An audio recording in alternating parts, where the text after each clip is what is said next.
Hi, hello, வணக்கம், நமஸ்தே. நான் உங்கள் ஜானி மாயா. மாயாவின் பயணங்களில் இன்றைக்கி எங்கே வந்திருக்கோன்னா, கொண்டரங்கி மலை. டட டட டட டன் டா.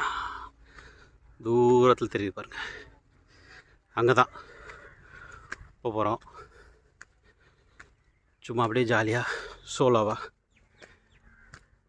ஒரு என்ன சொல்கிறதுனா ஒரு 10 முறை ஆமாம் சதுரகிரி போகிறதுக்கு வாய்ப்பு கிடச்சிருது. நிறைய ரீல்ஸில் வீடியோஸ்லாம் பார்த்தோமா, கொண்டரங்கி மலை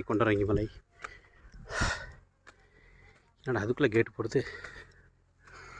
நம்மளும் மலையேற்றங்கள்லாம் ஏறி ரொம்ப நாட்கள் ஆயிடுச்சு. இந்த பயணம் எப்படி இருக்குன்னு தெரியல. வெயில் மண்டே பழகுது. ஓகே, நேரம் சரியாக 1:35 ஆகுது. பார்ப்போம். நடந்து மேலே போயிட்டு அப்பப்போ வீடியோ அப்லோட் பண்ணுறேன். நன்றி. தொடர்பில் இணைந்திருங்கள். விடைபெறுவது உங்கள் மாயா, ஜானி மாயா.